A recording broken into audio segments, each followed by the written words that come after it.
파미데일리 구독자 여러분 안녕하세요. 이데일리 김진호 기자입니다. 오늘은 JW 중해제약이 밀고 있는 새로운 신약 후보군에 대한 이야기를 가져왔는데요. 지난해 사실상 이제 JW 중해제약이 내세웠던 아토피 피부염 대상 이제 주력 후보 물질이죠. JW1601이 덴마크 레오파마한테 이제 기수출됐던 게 이제 기술 반환이 됐어요. 좀 이런 부분에서 이제 좀 다소 침체됐던 이제 분위기를 반전시키려 하고 있는데요.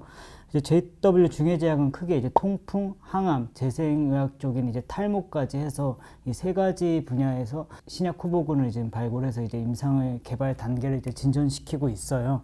일단은 임상 3상에 올라서 이제 사실상 본궤도에 이제 올라 있는 통풍 신약 후보 에파미뉴라드부터 임상 1상 이제 진행하거나 임상 1상을 준비 중인 항암, 탈모 신약 후보 물질 이 세 가지가 이제 회사가 새롭게 밀고 있는 물질이라고 이제 할 수 있고요. 이 물질들에 대해서 이제 일단은 한번 라운드업 해드리고, 그리고 과연 이 JW1601 기존에 이제 아토피 피부염으로 이제 했지만 또 어떻게 이거를 다시 가져가려고 하는지까지 좀 JW 중해제약의 이제 R&D 전략에 대해서 말씀드릴 테니까요. 이제 JW 중해제약에 관심 있으신 분들이라면 채널 끝까지 고정해 주세요. 앞서 말씀드린 것처럼 이제 JW 중해제약이 회사의 신성장을 이끌 동력으로 통풍, 항암, 재생의학 이 세 가지 분야를 타깃한다고 했는데요. 그 중에서 이제 가장 이제 앞서 있는 물질, 이제 아시아 5개국에서 지금 이제 임상 3상을 승인받은 통풍 신약 후보 에파미뉴라드가 있어요. 이 에파미뉴라드 같은 경우는 3상이 이미 한국이나 그리고 대만, 싱가포르, 태국, 말레이시아 5가지 이제 아시아 5개국에서 이제 승인을 받았고, 실제로 좀 이미 널리 알려진 바대로는 이제 한국에서는 지난해 3월, 그리고 대만에서는 지난해 8월에 이 3상에 대한 그 해당 지역에서의 이제 실제 임상 투약이 개시가 됐고, 이제 제가 취재한 바로는 이제 올해 2분기에 태국과 말레이시아에서도 임상 3상이 개시됐다고 해요. 사실상 이제 승인받은 5개 국가 중에 4개국에서는 이제 임상 3상이 진행되고 있다. 이렇게 실제로 이제 투약까지 이제 진행되고 있다. 이렇게 보시면 될 것 같고요. 이 에파미뉴라드라는 물질은 인간 요산 운반체 원, 이 수용체를 억제하는 물질로 이제 요산 배출을 촉진시켜가지고 통풍이 결국 요산이 축적돼서 이제 요산 문제로 이제 발생하는 질병이기 때문에 요산 배출 촉진하는 방식으로 이제 통풍의 증상을 완화시키거나 이제 치료하는 물질이고요. 에파미뉴라드 같은 경우는 이미 2019년도에 중국 심시어제약한테 이제 중국이나 마카오, 홍콩 이 지역의 이제 개발이나 유통 권리를 이전하는 기술 수출 계약도 성공하기도 했고, 사실상 지금 제가 말씀드린 부분은 이제 아시아 5개국이라고 했잖아요. 이제 태국, 말레이시아, 싱가포르, 대만, 한국 이 5개 국가에서 임상 3상은 JW 중해제약이 직접 진행하고 있고, 지금 심시어제약 같은 경우가 이제 심시어가 직접 중국에서 이제 임상 1상까지 완료했다고 해요.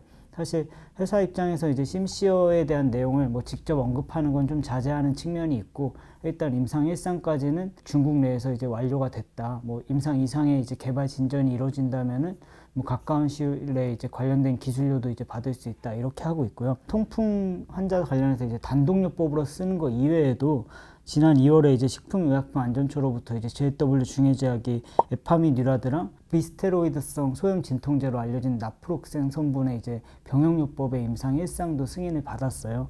이미 3상 진행하고 있는데 왜 이거 1상을 또 이제 따로 이제 지금 하느냐, 이거에 대해서 이제 한번 물어보니까, 지금 현재 의료 현장에서 실제 통풍 환자들이 통풍 치료제로 쓰이는 것도 이제 하고, 일반적인 소염 진통제인 이제 나프록센도 이제 같이 사용하고 있다고 해요. 통풍 신약이랑 나프록센은 이제 의료 상황에 따라서 이제 같이 썼을 때 좀 부작용 우려가 있을 수 있지 않냐, 이런 우려도 있기 때문에 이걸 아예 조기에 조금 근절시키기 위한 목적으로 두 약물의 지금 에파미뉴라드랑 나프록센의 임상 1상을 진행하면서 그 안전성을 검증해 두면은 이 3상을 국내에서 마쳤을 때 그 결과에 대한 허가 심사 절차도 이 안전성 우려까지 좀 불식시키면서 좀 더 빠르게 진행될 수 있지 않을까, 이런 기대감이 있다고 하고요. 어쨌든 지금 통풍 신약으로서 임상 2상에서 기대 이상의 효능을 보였기 때문에 에파미뉴라드가 회사에서는 이제 뭐 가장 개발 단계도 빠르기도 하고, 그래서 좀 가장 기대를 갖고 있는 약물이다.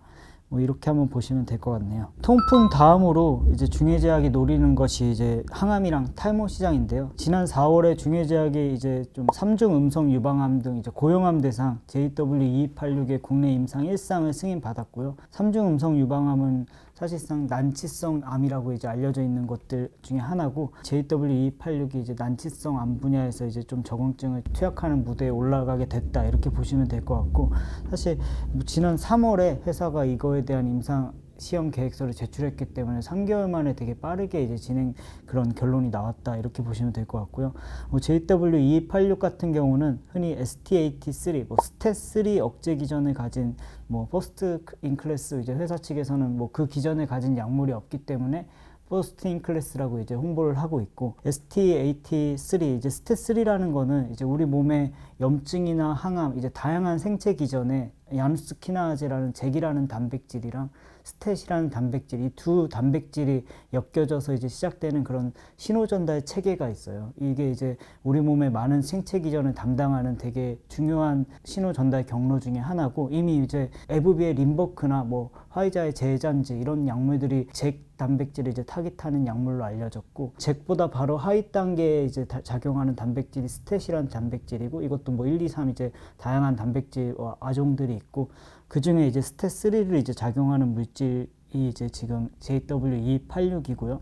이게 이제 지금 회사 측은 전임상 단계에서 항암 분야에서 조금 효능을 확인했고, 그래서 이제 이번에 3중 음성 유방암이랑 위암, 직결장암, 이거에 대해서 지금 임상 1상을 이제 진행할 예정이라고 하고요. JW2286이 지금 말씀드린 것처럼 항암이나 면역 이런 분야에 넓게 작용하기 때문에 일단은 항암으로 적응증 개발을 하고, 그 외에 이제 염증 질환이나 이런 분야에서도 조금 데이터를 쌓아갈 예정이라고 하고 있고요. 지금 결국 어쨌든 임상 1상에 진입하면서 이제 어쨌든 임상을 진행하게 된 부분에서 조금 회사는 좀 기대를 모으고 있고, 이제 회사가 최근에 GLP 독성 평가를 이제 마무리한 JW0061 탈모 신약 후보가 있어요. 상업화 임상을 하려면은 GLP 독성 시험이라는 걸 이제 거쳐야 되는데, 그 임상 진입을 위한 가장 마지막 단계까지는 이제 완료를 했다. 회사는 연내 이제 JW0061도 탈모 치료제로 국내에서 임상 1상을 신청할 예정이라고 하고요. 이 JW0061 같은 경우는 이제 방금 말씀드린 잭 스탯 신호체계 이외에도 모낭의 형성이나 이제 털의 형성에 관련된 좀 중요하게 작용하는 윈트 신호 전달 체계라는 게 있는데, 이제 그 윈트 단백질에 관여하는 이제 물질이 JW0061이라고 하고, 그걸 통해서 이제 모낭의 줄기세포의 성장이나 그런 안정성에 좀 영향을 주는 물질이라고 알려져 있고요. 좀 회사 측은 이제 JW0061 같은 경우는 일단은 좀 특허 확보에 주력을 했고, 한국이나 호주, 일본, 인도, 사우디아라비아, 중국 등에서 이제 관련된 특허를 등록했고, 현재 이제 미국이나 유럽연합, 캐나다 같은 국가에서도 이에 대한 이제 특허 심사를 이루어지고 있다고 해요. 그러니까 결국에 아직 이제 임상 1상에 진입한 JW2286이라는 항암제 후보 물질이랑 JW0061이라는 이제 연내 임상 1상을 신청할 예정인 물질, 탈모 치료제 후보 물질이 통풍 신약 다음으로 회사가 좀 밀고 있는 주력 물질이다. 어쨌든 아직은 이게 개발 초기 단계이기 때문에 에파민이라도 통풍 신약이랑은 다르게 좀 너무 큰 기대는 아직은 하진 않는 부분도 있다. 어쨌든 아직은 좀 지켜봐야 할 부분이 많다, 이렇게 보시면 될 것 같네요. 일단 회사가 한 수년 동안 지금 거의 한 2010년대 중후반부터 가장 밀고 있었던 물질이 지금 JW1601이라는 흔히 아토피 피부염 이제 신약 후보 물질로 알려졌던 부분인데요. JW1601이라는 거는 이제 히스타민 4 수용체 억제 기전을 가진 약물이라고 해요. 이제 우리 몸에 염증 관련된 수용체 중에 히스타민이라는 신호전달 물질에 관련된 수용체이고, 이 히스타민 4에 작용하는 물질은 아직 약물로 개발된 사례는 없다고 해요. 당시 일라이릴리도 이걸 관련된 H4 관련된 물질을 발굴했다가 임상 2상 단계에서 결국 실패한 적이 있거든요. 그런 관점에서 JW1601은 회사 측에서는 어쨌든 빅파마는 실패했지만 이제 계속 좀 호전적인 결과를 이어가고 있다, 이렇게 이제 밝히고 있던 약물이고, 실제 이 물질이 2018년도에 이제 한 4억 200만 달러 정도 규모, 하나 당시 한 4,500억 원 규모로 덴마크의 레오파마한테 이제 기술 수출이 됐었고, 이제 덴마크 레오파마 주도로 이제 유럽 등에서 이제 글로벌 임상 2상까지 완료한 상태예요. 효능과는 별개로 그 덴마크 레오파마는 어쨌든 이거를 기술 반환하기로 결정을 했고, 회사 측은 이거에 대해서 이제 아토피 피부염으로는 개발하지 않고 이제 신규 적응증을 이제 찾아보겠다고 하고 있어요. 그런 상황까지 이제 회사 측에서는 이제 말한 상태이고, 그런데 이제 최근에 일각에서 이제 JW1601의 새 적응증이 뭐 안과 질환 중에서도 이제 당뇨병성 망막병증이 될 수 있다는 이런 전망이 나오고 있는데요. 이제 그 이유가 지난 5월에 JW 중해제약이 이제 미국 워싱턴주에서 이제 열린 미국 시력 안과학회 2024라는 그런 연례 학술대회에 참석을 했어요.